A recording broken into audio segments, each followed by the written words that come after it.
Music लेकर channel में आपका स्वागत है। मैं सुनील कुमार आज फिर से आपके लिए लेकर हाजिर हूं एक इंटरेस्टिंग वीडियो। तो आज हम करेंगे कंपैरिजन दो पावर बैंक का। तो मेरे पास जो दोनों ही पावर बैंक हैं वो रहते हैं Xiaomi की तरफ से। एक रहता है Mi पावर बैंक 10,000 mAh की कैपेसिटी में और दूसरा है Redmi पावर बैंक जो अभी अभी लॉन्च हुआ है 10,000 mAh की कैपेसिटी में।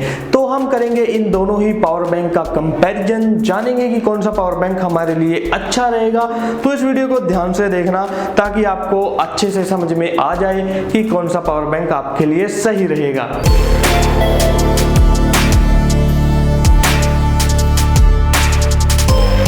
तो आज हमारे पास Xiaomi की तरफ से आने वाले दो पावर बैंक। दरअसल एक रहता है Redmi पावर बैंक जो कि ये रखा है 10,000 की कैपेसिटी के साथ, और जो दूसरा पावर बैंक है वो रहता है Mi पावर बैंक 2i, ये भी रहता है 10,000 कैपेसिटी के साथ में। तो चलिए इनमें डिफरेंसेस देखते हैं कि किस तरह के डिफरेंसेस हमें इन पावर बैंक में देखने को मिल जाएंगे और शायद आपकी जो कंफ्यूजन है वो भी दूर हो जाए इस वीडियो को देख के। तो चलिए अब हम बात कर लेते हैं इन पावर बैंक्स के बारे में। तो दरअसल जो ये पावर बैंक है ये रहता है Redmi पावर बैंक। प्राइस है इसका 799 रुपए यानी कि 800 रुपए। प्लास्टिक बॉडी में ये रहता है। तो आप इस पावर बैंक को देख रहे होंगे। उसके बाद हम चलते हैं दूसरे पावर बैंक की ओर। तो दूसरा पावर बैंक रहता है Mi पावर बैंक। प्राइसिंग है इसकी 899 रुपए और ये रहता है मेटल बॉडी में।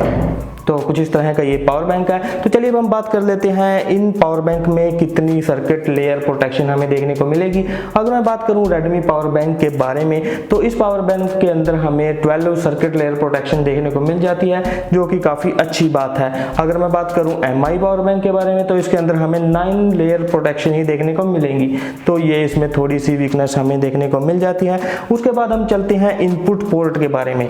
तो ये ले लेता हूँ मैं Redmi पावर बैंक को और ये ले लेता हूं मैं Mi पावर बैंक को। तो आप देख ही रहे होंगे जो हमारा Redmi पावर बैंक है उसके अंदर हमें 4 पोर्ट देखने को मिलेंगे, जो Mi पावर बैंक है उसके अंदर हमें 3 पोर्ट देखने को मिलेंगे। तो मैं डिफरेंस आपको बता देता हूं। दरअसल जो हमारे पास व्हाइट वाला पावर बैंक है ये रहता है Redmi पावर बैंक। इसके अंदर हमें इनपुट के लिए 2 पोर्ट देखने को मिलेंगे। एक रहता है माइक्रो USB का और दूसरा रहता है टाइप C। हमारे पास कोई भी अगर चार्जर है तो हम इस पावर बैंक को चार्ज कर पाएंगे। और आउटपुट के लिए हमें इसमें 2 पोर्ट देखने को मिलेंगे जो कि रहते हैं USB-A के। तो अब हम बात कर लेते हैं Mi पावर बैंक की। तो Mi पावर बैंक में सिर्फ हमें इनपुट के लिए एक ही पोर्ट देखने को मिलेगा जो कि रहता है माइक्रो USB का। तो ये एक इसमें थोड़ी वीक बात हो जाती है क्योंकि अगर हमारे पास फ़ोन है टाइप C का तो हमारे पास चार्जर भी वही होगा, तो हम इस Mi पावर बैंक को चार्ज नहीं लगा सकते। और आउटपुट के लिए इसमें सेम 2 ही आउटपुट पोर्ट देखने को मिलते हैं जो कि रहते हैं USB-A के। उसके बाद हम इनके बटन्स के बारे में बात कर लेते हैं। तो Redmi पावर बैंक में बटन हमें यहाँ देखने को मिलेगा जहाँ से हम इस पावर बैंक को ऑन या ऑफ कर पाएंगे। तो उसके बाद जो हमारा Mi पावर बैंक है उसमें हमें ऊपर की तरफ ही ये बटन देखने को मिल जाता है। उसके बाद दोनों ही पावर बैंक हमें 4 इंडिकेशन लाइट देखने को मिलेंगी। जो हमारा Redmi का दरअसल पावर बैंक है उसकी इंडिकेशन लाइट की विजिबिलिटी मुझे थोड़ी सी ज़्यादा लगी है। तो उसके बाद मैं बात कर लेता हूँ इन दोनों ही पावर बैंक के वेट के बारे में कि कौन से पावर बैंक में हमें वेट ज़्यादा मिलेगा या कम मिलेगा। तो आप सोच रहे होंगे कि जो हमारा मेटल बॉडी में पावर बैंक है इसका वेट ज़्यादा होगा।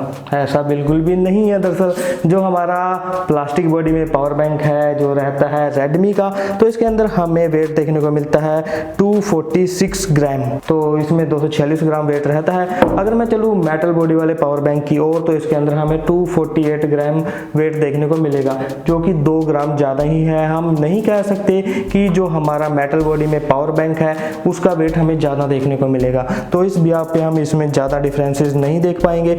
उसके बाद हम बात कर लेते हैं कि दोनों ही पावर बैंक में हमें एक मोड मिलता है जो कि रहता है हमारा लो चार्जिंग मोड। तो इसके अंदर हमें एक बटन देखने को मिलेगा दोनों ही पावर बैंक के अंदर। अगर मैं उसको 2 टाइम प्रेस करता हूँ, एक तो या फिर इसको भी अगर मैं 2 टाइम प्रेस करता हूं तो ये हमारे पावर बैंक चले जाएंगे लो चार्जिंग मोड के अंदर, जिसके अंदर हम अपने स्मार्ट बैंड को या फिर ब्लूटूथ को चार्ज लगा पाएंगे, जिसके लिए वो छोटे छोटे डिवाइस कंपेटेबल रहते हैं। तो कुछ इस तरह का मोड भी हमें दोनों ही पावर बैंक में देखने को मिल जाता है। उसके बाद अगर मैं बात करूं कि इन पावर बैंक के अंदर किस तरह की बैटरी का यूज़ किया गया है, दरअसल इन दोनों ही पावर बैंक के अंदर लिथियम पॉलीमर बैटरी का यूज़ किया गया है। इनके अंदर कोई सेल वगैरह दरअसल नहीं रहते। दोनों ही पावर बैंक की जो वारंटी है दरअसल वो रहती है 6 मंथ की। तो चलिए अब हम बात कर लेते हैं कि हमें इनमें मेजर सा क्या डिफरेंस देखने को मिलता है। और कौन सा हमारा पावर बैंक हमें अच्छा लगेगा। अगर मैं क्वालिटी के हिसाब से बात करूं तो ये पावर बैंक हमें थोड़ा फास्ट देखने को मिल जाता है। दरअसल फास्ट के मामले में मैं इसलिए बोल रहा हूं क्योंकि ये पावर बैंक हमारा आता है 18 वोल्ट फास्ट चार्जिंग के साथ, तो ये इसमें एक पॉजिटिव पॉइंट है। और दूसरा पॉजिटिव पॉइंट ये रहता है कि ये मेटल बॉडी में है, तो ये इन पावर बैंक की पॉजिटिव पॉइंट हो गए। और इस पावर बैंक में हमें पॉजिटिव पॉइंट दरअसल ये रहता है कि इसके अंदर हमें 4 पोर्ट देखने को मिलेंगे और इसका प्राइस है 100 रुपये कम है। लेकिन इसमें नेगेटिव पॉइंट ये भी है कि इस पावर बैंक के अंदर हमें सिर्फ 10 वाट फास्ट चार्जिंग ही देखने को मिलेंगी, तो ये इसका एक नेगेटिव पॉइंट हो जाता है। तो अगर मैं ओवरऑल आपको बताऊं कि कौन सा पावर बैंक आपके लिए अच्छा रहेगा, वैसे तो आपको जज कर लिया होगा कि कौन सा पावर बैंक आपके लिए सही रहेगा, फिर भी मैं आपको रिकमेंड करूंगा रेडमी पावर बैंक को, क्योंकि रेडमी पावर बैंक के अंदर हमें 4 पोर्ट देखने को मिलेंगे। 100 रुपये कम है इसका प्राइस। ओवरऑल लुकिंग भी अच्छी है, प्लास्टिक क्वालिटी इतनी बुरी नहीं है, काफ़ी अच्छी प्लास्टिक क्वालिटी इन्होंने बनाई हुई है। तो मैं आपको रेडमी पावर बैंक ही सजेस्ट करूंगा कि ये पावर बैंक आपके लिए काफ़ी अच्छा होगा। लेकिन इसमें थोड़ा हमें 18 वोल्ट से कम स्पीड में ये पावर बैंक चार्ज होगा, या हमारे मोबाइल फ़ोन को भी थोड़ा कम स्पीड में चार्ज करेगा। तो वीडियो में मैं आगे आपको दिखाऊंगा कि ये कितनी आउटपुट हमारे मोबाइल फ़ोन को देते हैं। चलिए करते हैं इन पावर बैंक की आउटपुट कैपेसिटी को चेक। तो मेरे पास ये है पोको X2 और मैं प्लग करता हूँ सबसे पहले इसको, जो हमारे पास रेडमी का पावर बैंक है, तो उसमें मैं इस केबल को लगा देता हूँ और देखता हूँ कि क्या आउटपुट हमें इस पावर बैंक की मिलेगी। तो ये कर रहा है मेजरिंग, तो देखते हैं कि कहाँ से ये मिनिमम इसकी हमें आउटपुट मिलेगी और मैक्सिमम ये कहाँ तक जाएगा। तो 1.4 एम्पियर 1.5 एम्पियर तक लगभग इसकी आउटपुट हमें देखने को मिल रही है। तो हम कुछ टाइम तक का वेट करेंगे कि ये ऊपर तक रीच करता है या नहीं।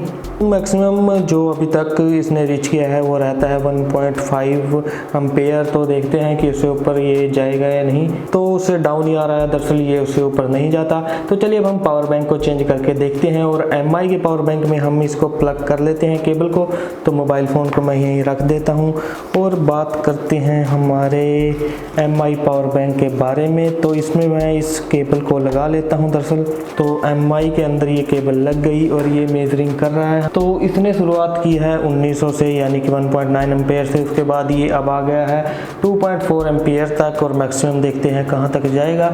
यहाँ पे हमें सीधा सीधा पता लग रहा है कि जो हमारा MI पावर बैंक 2i है, जिसमें 18 वोल्ट फास्ट चार्जिंग है, उसकी जो आउटपुट है वो हमारे रेडमी के पावर बैंक से ज़्यादा देखने को हमें मिल रही है। यानी कि हमारा फ़ोन अगर फास्ट चार्जिंग सपोर्ट करता है तो वो जल्दी चार्ज हो जाएगा। तो मैक्सिमम जो इसने स्पीड दिखाई है वो रहती है 2.4 एम्पियर, अप्रोक्सीमेट ये 2.5 तक चला जाएगा। तो कुछ इस तरह की इनकी हमें आउटपुट परफॉर्मेंस देखने को मिल जाती है। वीडियो को देख के आपको जरूर पता लग ही गया होगा कि कौन सा पावर बैंक आपके लिए सही है। फिर भी मैं ओवरऑल आपको बता देता हूँ कि आपके लिए कौन सा पावर बैंक अच्छा रहेगा, मैं किसको रिकमेंड करता हूँ। तो ये रहे दोनों ही पावर बैंक। मैं प्रेफर करूंगा रेडमी पावर बैंक को जो अभी लॉन्च हुआ है, क्योंकि अगर आपके पास टाइप सी का चार्जर है, यानी कि मोबाइल फ़ोन भी अगर टाइप सी का है तो चार्जर भी आपके पास टाइप सी का ही होगा। तो अगर आपके पास पावर बैंक ये है तो आपको अलग से कनेक्टर लेना होगा इस पावर बैंक को चार्ज करने के लिए, जबकि इस पावर बैंक में आप डायरेक्टली इनपुट दे सकते हो और इस पावर बैंक को चार्ज कर सकते हो। और दूसरी बड़ी बात रहती है कि ये पावर बैंक हमें 100 रुपये सस्ता मिलता है, तो इसलिए मैं इसको प्रेफर कर रहा हूँ। अगर मैं बात करूँ इस पावर बैंक की, तो मेटालिक बॉडी है, अच्छा पावर बैंक है और प्राइस इसका 100 रुपये थोड़ा ज़्यादा है, लेकिन इसमें हमें आउटपुट मिलती है 18 वोल्ट, जैसे कि आपने वीडियो में देखा कि कितना डिफरेंस है हमें इनकी आउटपुट में। तो अगर आप आउटपुट ज़्यादा चाहते हो तो मैं आपको रिकमेंड करूँगा कि आप इसी पावर बैंक को 20,000 mAh की कैपेसिटी में ख़रीद लीजिए, क्योंकि वहाँ आपके मोबाइल फ़ोन फास्ट चार्जर होगा।